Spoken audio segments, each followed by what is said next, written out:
नमस्ते बच्चों, कैसे हो? सब ठीक हो ना? तो बच्चों, आज हम 10th class Hindi first language जो अंतिम उपवाचक है, 5th उपवाचक नाम है गजनंदन पहाड़ चढ़े। विष्णु प्रभाकर जी का लिखा हुआ ये उपवाचक है। इसके शेष भाग का हम इस सेशन में अध्ययन करेंगे। आप आपकी हिंदी फर्स्ट लैंग्वेज की टेक्स्ट बुक खोलिए और पेज नंबर 96 खोलिए बच्चों और देखिए सेकंड पैराग्राफ देखिए। पढ़ रही हूँ, ध्यान से सुनिए। आपका स्टडी मटेरियल और आपका क्लास वर्क भी बाजू में रखिए, ठीक है ना? ध्यान से सुनो। लेकिन वे लोग वहाँ नहीं रुके। स्वामी जी उन्हें तपोवन ले जाना चाहते थे। रास्ता कुछ कठिन था, पर साथ में गजनंदन हो तो कठिनाई पनाह मांगने लगती है। और फिर तपोवन तो है ही जादू का मैदान। इतनी ऊंचाई पर बर्फ से ढकी गगनचुंबी चोटियों के बीच एक अति सुंदर सुहावना हरे हरे घास का मैदान, नाना प्रकार के फूलों से सुंदर सुंदर पौधे, बीच बीच में कल कल करके गाते नाले झरने। गजनंदन तो सामान फेंककर उस मैदान में दौड़ने लगे। मास्टर जी ने कहा, क्या करते हो? सांस तो फूल रहा है, मरोगे। दौड़ते दौड़ते गजनंदन ने कहा, सर, दौड़ने से खून भी शरीर में दौड़ता है। बैठ गए तो बर्फ की तरह जम जाएगा, हम शिला बन जाएंगे जैसे ये पहाड़। बस फिर क्या था, सभी लड़के दौड़ने लगे, कबड्डी खेलने लगे। ऐसा शोर मचा कि पहाड़ भी गूंज उठे। गजनंदन ने कहा, स्वामी जी, राशन तैयार कर लीजिए, पेट में चूहे कूदने लग रहे हैं। हंसते हंसते स्वामी जी ने कहा, चिंता न करो, अभी बिल्ली आती है। पहले थर्मासों से चाय निकालो, मूंग की दाल का हलवा गर्म हो चुका है। जब तक रोटी तैयार हो, चाय हलवे का नाश्ता करो। नाश्ता करने के बाद गजनंदन ने फूलों की जांच शुरू कर दी। मौसम सुहावना था। गजनंदन ने साथियों के कान में कुछ कहा। सबने सिर हिलाकर हाँ में हाँ मिलाई। बस वे सब सुंदर सुंदर फूल तोड़ने लगे। तोड़ते ही रहते, यदि स्वामी जी ने आवाज न दे ली होती। बच्चों, तुम कहाँ हो?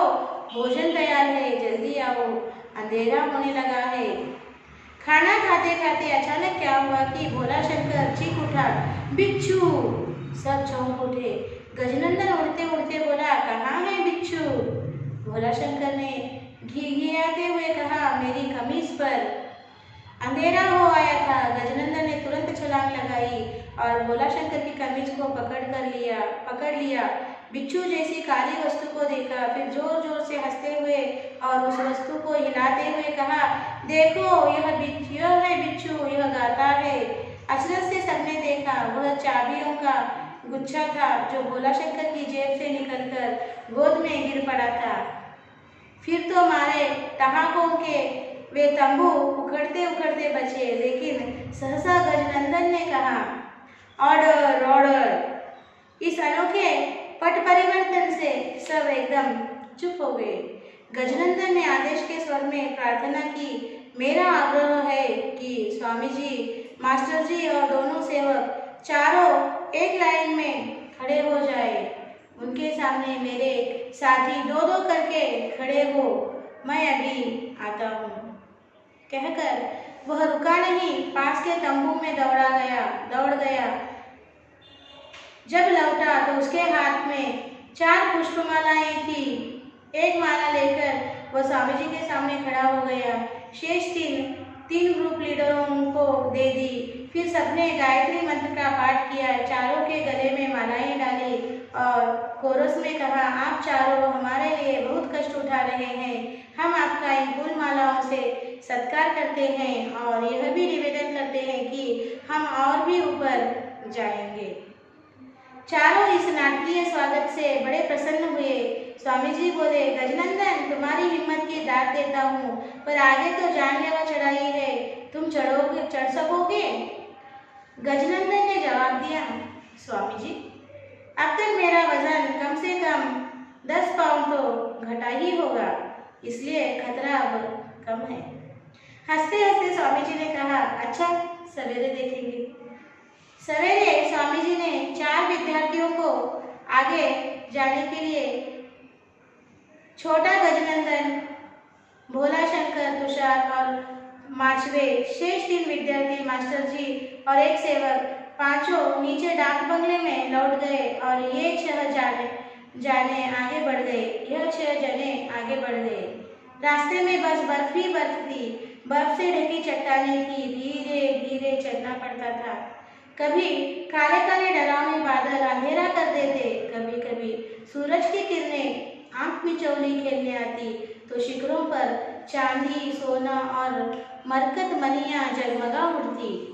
धीरे धीरे वे 6000 मीटर की ऊंचाई तक पहुंच गए। चारों ओर आसमान को छूते पर्वत ऐसे खड़े थे जैसे ऋषि लोग ऊपर को मुंह करके भगवान की स्तुति कर रहे हो। 6000 मीटर का मतलब भी तो आसमान में 5-6 किलोमीटर ऊपर चढ़ना है। यहाँ पहुंचकर वे विद्यार्थी भी चुप हो गए, लेकिन गजनंदन कहाँ मानने वाले थे। बोले, स्वामी जी, हमारे बड़े बड़े कवि यहाँ अवश्य आए होंगे। स्वामी जी ने कहा, क्यों, तुम्हें कैसे पता लगा? गजनंदन ने बड़े शांत स्वभाव से कहा, नहीं आते तो महाकवि इकबाल कैसे लिखते? पर्वत वह सबसे ऊंचा, हमसाया आसमां का, वह संतरी हमारा, वह बासबा हमारा। और रविंद्रनाथ कैसे गाते, अंबर चुंबित भाल हिमालय, शुभ्र तुषार किरीटिनी। गजनंदन की ये बातें सबकी थकान दूर कर देती। जब वे सब अपना राष्ट्रध्वज वहां गाड़ रहे थे, वो बराबर सारे जहां से अच्छा हिंदोसिता हमारा और जनगण मन और वंदे मातरम गाता रहा। यहीं से वे लौट पड़े, क्योंकि रात दूर नहीं थी, उतराई थी, उत्साह भी था। लड़के दौड़ने लगे, गजनंदन सबसे आगे था। स्वामी जी ने बहुत समझाया, पर अल्लड़ बच्चों के कान कहाँ होते हैं। सेवक तंबू ठीक करने और आग जलाने आगे चला गया। रास्ते में एक झील पड़ती थी, पूरी की पूरी बर्फ से ढकी थी। लड़कों ने सोचा, पत्थरों में चलना बड़ा कष्टकर है, क्यों न झील की बर्फ पर होकर चले। पर वे ये नहीं जानते थे कि बीच बीच में बर्फ कच्ची भी होती है। जैसे ही वे बीच में पहुंचे, यकायक भोला शंकर के पैरों के नीचे की बर्फ फट गई और वह नीचे झील में गड़प। गिरते गिरते वह चीखा। सबने उसे देखा। एक क्षण तो वे डर के मारे कांप उठे, लेकिन गजनंदन ने तुरंत चिल्लाकर कहा, तुषार, यहाँ चट्टान नहीं है, तुम बर्फ के उस गड्ढे को और गहरा करो। माछवे, तुम लंबे हो, रस्सी को भोला शंकर के पास फेंको। फिर भोला शंकर को डांट कर कहा, रस्सी पकड़, जल्दी कर मूर्ख, नहीं तो जम जाएगा। डरना नहीं, रस्सी मेरी कमर में बंधी है, जो तेरी कमर से 3 गुनी मोटी है। और यह कहते कहते उसने रस्से का दूसरा छोर अपनी कमर में लपेटा और गड्ढे में कूद गया।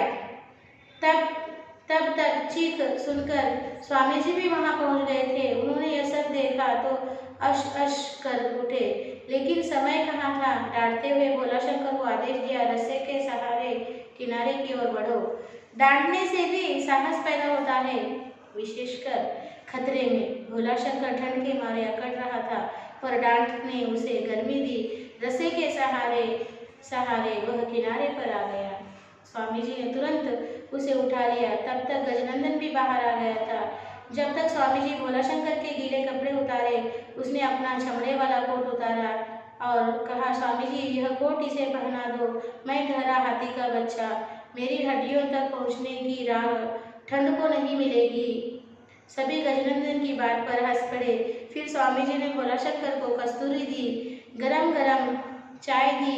फिर कहा, हमें तुरंत अपने तंबू में पहुंचना चाहिए, यहाँ ठहरना खतरनाक है। जब संकट सामने आ जाता है तो साहस भी दूर नहीं रहता।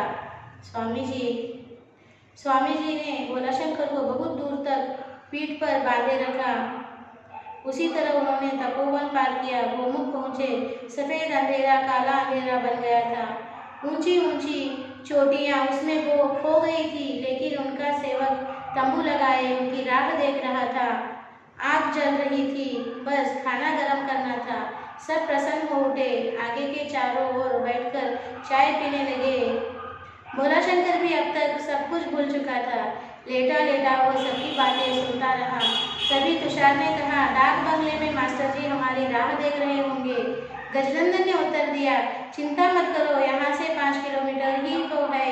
मैं अभी देसी टेलीफोन से बात करता हूँ। और उनके देखते देखते वो गंगा के किनारे गया, डाक बंगले की ओर मुँह किया और जोर से बोला, मास्टर जी मैं गजनंदन हाथी का बच्चा गोमुख से बोल रहा हूँ। हम आज नहीं आ रहे, कल सवेरे आएंगे, सब ठीक है। एक क्षण बाद उधर हल्की सी आवाज गूंजी, ठीक है, सुन लिया। उसके बाद वे फिर आग के चारों ओर आ बैठे। जब तक खाना तैयार हो, गजनंदन उनको कहानियां सुनाता रहा, पैराड़ी सुनाता रहा, हंसाता रहा। उसने यह प्रमाणित कर दिया कि मोटे लोग खुशदिल ही नहीं होते, दिलेर भी होते हैं, दिमाग वाले भी होते हैं।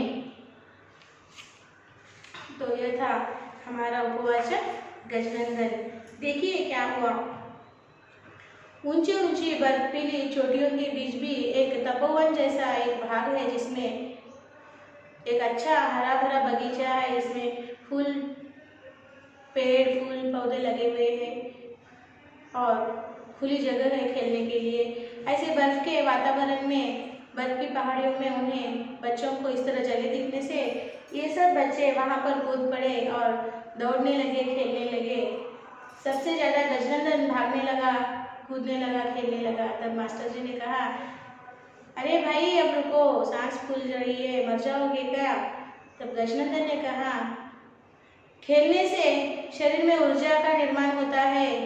अगर हम इस तरह भागेंगे नहीं, खेलेंगे नहीं, तो इस बर्फीले ठंडी से, इस बर्फ के कारण हमारा खून जम जाएगा और हम जम जाएंगे बर्फ की तरह।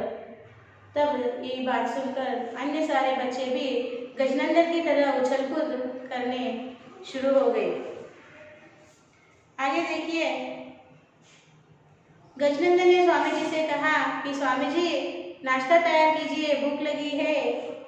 ओके, तो स्वामी जी ने कहा, डरो मत, नाश्ता तैयार है। ओके, और चलो नाश्ता तैयार है, चलो। और स्वामी जी ने नाश्ते के साथ उन्हें कस्तूरी भी दी, जिसके उनके शरीर में ऊर्जा निर्माण होती है और हिरण के जैसे वे भागने लगते हैं, ताकतवर बन जाती है। एक बार यहाँ तक आप साइलेंट रीडिंग कीजिए।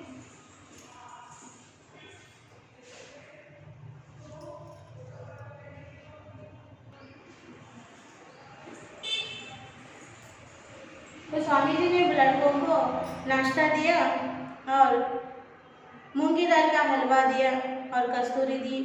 ओके, और थर्मासों से चाय निकाल कर दे दी। खाते खाते अचानक भोलाशंकर चीख उठा, बिच्छू। सब लोग देखकर डरने लगे। भोलाशंकर के कमीज पर बिच्छू जैसा कुछ चीज, काली चीज लटक रही थी। गजनंदन उठा, भोलाशंकर के पास गया और कमीज पकड़कर देखा। हाँ देखो, हंसते हुए, जोर जोर से हंसते हुए उसने बोला,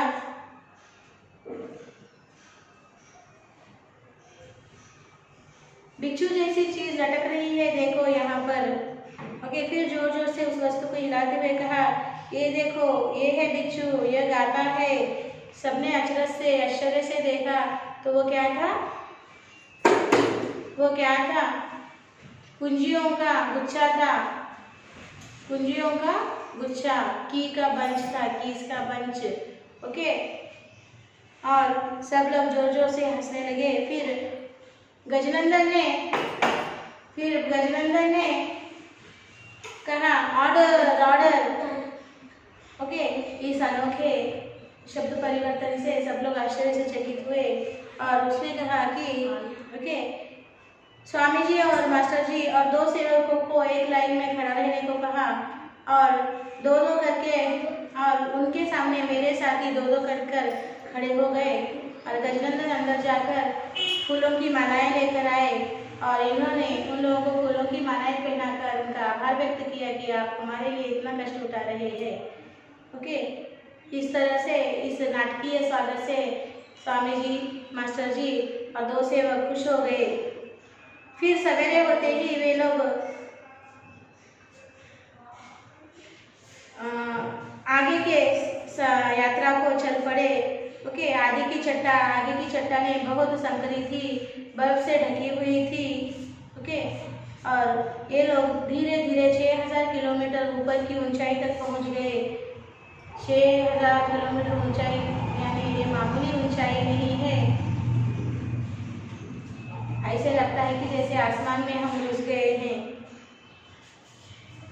वहां से देखे तो सबको डर लगने लगा और चलते चलते अचानक भोला शंकर का पैर जो है बर्फ की चट्टान पे गिरा और वो चट्टान फट गई और ये झील में गिर पड़ा। तब गजनंदन ने अपने कमर से एक मोटी रस्सी बांधी और भोला शंकर के कमर को एक रस्सी बांधी और उसको खींचकर ऊपर आने के लिए कहा। इस तरह गजनंदन ने उनका समस्या के समय भी गजनंदन ने उसका साहस बढ़ाया। फिर स्वामी जी ने भोला शंकर को अपने पीठ पर बिठाकर नीचे लेकर आए, मगर वो डाक बंगले की ओर नहीं जा पाते थे। संध्या यानी शाम हो गई थी, अंधेरा हो गया था, तो उन्हें इधर ही रुकना पड़ा। सेवकों ने तंबू लगाया, आग जलाई, सब आग के आजू बाजू बैठे। भोला शंकर तंबू में लेटा हुआ था, सबकी बातें सुन रहा था। सब लोग गरम गरम चाय पी रहे थे। तभी सभी ने कहा कि नीचे मास्टर जी डाकघर में हमारा इंतजार कर रहे होंगे। तब गजनंदन ने कहा, चिंता मत करो, मैं देसी टेलीफोन के सहारे उन्हें अपना समाचार बताता हूँ। गजनंदन दौड़ते हुए पहाड़ के एक चोटी की ओर गया और नीचे डाक बंगले की ओर देखकर चीखने लगा जोर जोर से, मास्टर जी हम सब ठीक है, हम यहाँ पर आज रुके हैं, आज नहीं आ पाएंगे, कल सुबह आएंगे, आप हमारी चिंता मत कीजिए। तब थोड़ी देर के बाद नीचे से धीमी आवाज आई, ठीक है। फिर सब लोग आग के आजू बाजू बैठकर सेकने लगे। गजनंदन उन्हें कहानियां सुनाने लगा,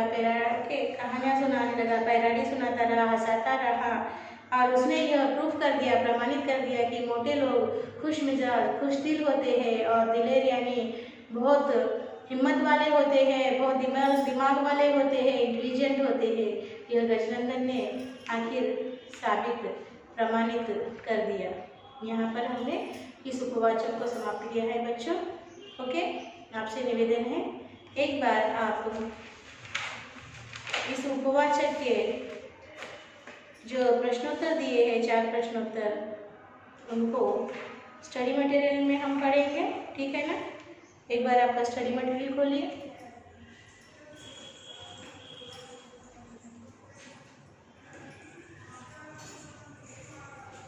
आपका स्टडी मटेरियल पेज नंबर 189 देखिए बच्चों, वहाँ पर ये प्रश्नोत्तर दिए हैं, गजनंदन लाल ने गोमुख की सैर के लिए प्रिंसिपल से अनुमति कैसे ली? उत्तर इस तरह लिखिए, गजनंदन लाल ने प्रिंसिपल से गोमुख की सैर के लिए अनुमति पूछी। प्रिंसिपल ने उससे संदेह व्यक्त किया कि 5 आदमियों का राशन डकर जाने वाले, अपने शरीर को नहीं संभालने वाले एवं यथा नाम तथा रूप वाले तुम पहाड़ पर कैसे चढ़ोगे? तब गजनंदन ने मुस्कुराते हुए जवाब दिया, सर, ठंडी हवा को मेरी हड्डियों तक जाने का रास्ता कहाँ मिलेगा? इसलिए मैं सदा चुस्त रहूँगा। यह तो हुआ एक लाभ। दूसरा लाभ है, जब मेरे साथी थक जाएंगे, हिम्मत हार बैठेंगे, तब मैं उन्हें हंसा हंसा कर फिर से तरोताज़ा कर दूंगा। मुझे देखकर उनकी हिम्मत लौट आएगी। तीसरा महत्वपूर्ण लाभ है कि यदि रस्सा बांधने की जरूरत हुई और वहाँ चट्टान न हुई तो मेरे शरीर से यह काम बेखटके लिया जा सकता है। मैं अपने पैर बर्फ में गाड़ लूँगा। चौथा लाभ है, मेरा वजन कुछ कम हो जाएगा। इस प्रकार गजनंदन लाल ने अपने हास्य प्रसंग से प्रिंसिपल सहित सबको हंसाकर गोमुख की सैर के लिए प्रिंसिपल से आश्वासन पाकर अनुमति ली। दूसरा प्रश्न है, स्वामी जी के द्वारा गजनंदन लाल का राशन दुगना करने का कारण क्या है? तो उत्तर इस तरह लिखिए। गोमुख जाने वाली पगडंडी बड़ी संकरी है। चढ़ाई के दौरान भोलानाथ मास्टर जी से संदेह व्यक्त करता है कि गजनंदन पगडंडी पर ऐसे चलेगा, कहीं तोंद अड़ गई तो? वह कांपते आगे कहता है कि पहाड़ों की चोटियों में यदि एक भी गिरे तो? तब स्वामी जी के साथ गजनंदन आगे है। गजनंदन उसके आने तक रुककर बोला, गिरेगी तो गिरेगी। स्वामी जी कहते हैं कि पहाड़ में न तो सोचते हैं न रुकते हैं, बस चलते हैं। हम रुकेंगे भी, गए तो मीनार थोड़े ही रुकेगा। हम रुक गए तो भी मीनार थोड़े ही रुकेगा। तुम्हें डर लगता है तो जोर से हंसो, हंसने से डर दूर भाग जाता है। उसने जोर जोर से हंसकर सबको हंसाया। वे सब हंसते हंसते उस भयानक रास्तों को ऐसा पार कर गए जैसे बतखें पानी में तैरती हैं। इस प्रकार गजनंदन स्वामी जी के मार्गदर्शन का बोझ उतारता है। इस पर स्वामी जी खुश होकर गजनंदन का राशन दुगना कर देते हैं। इन दो प्रश्नों का एक बार साइलेंट वाचन कीजिए।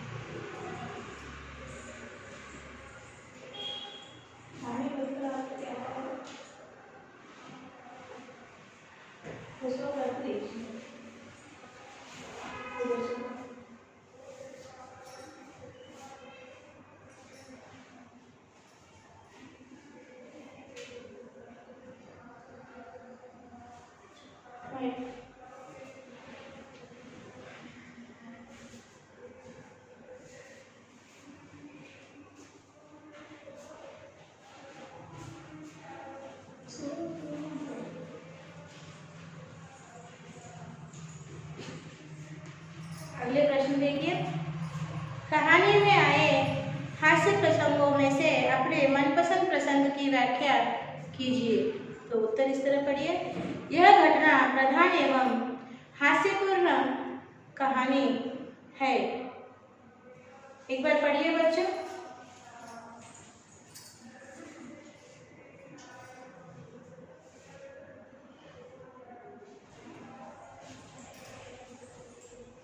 यह घटना प्रधान एवं हास्यपूर्ण कहानी है।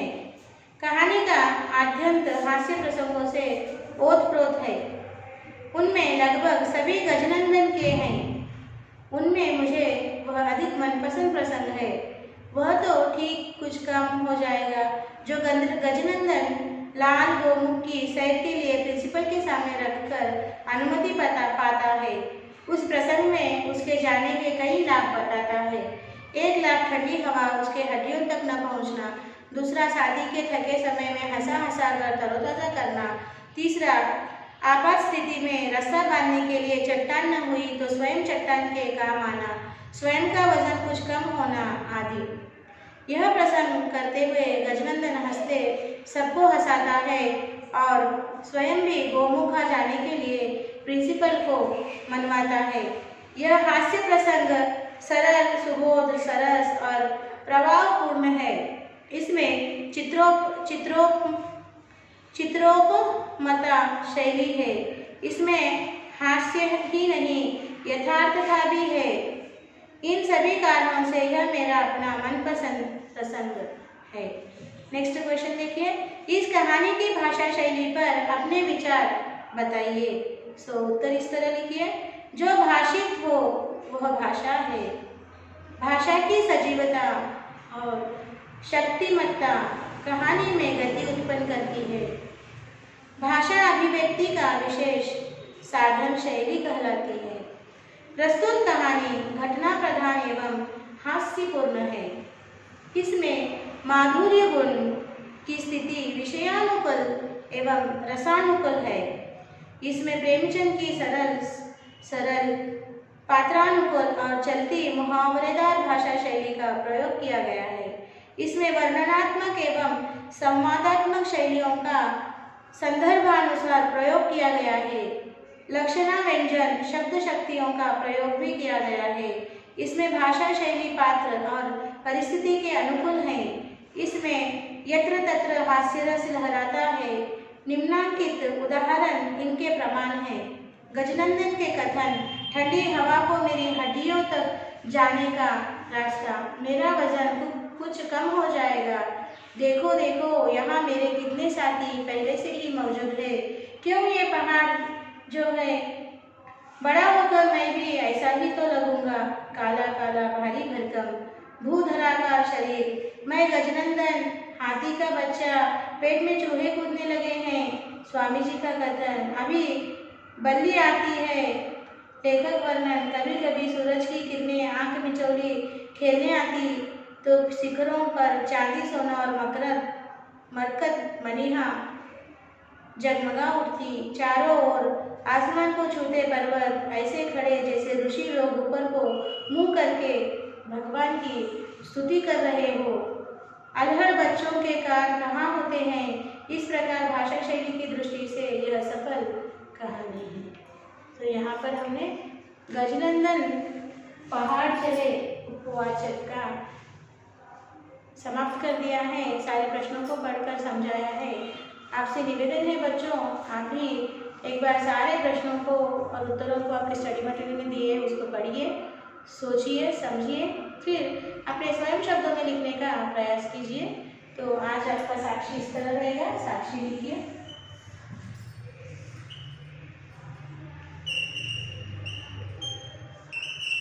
साक्षी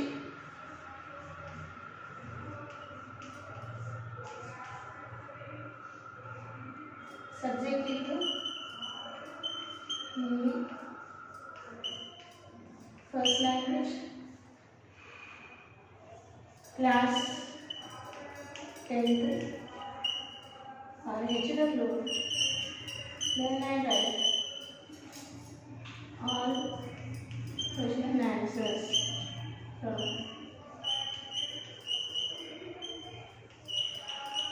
उपवाचक 5 HW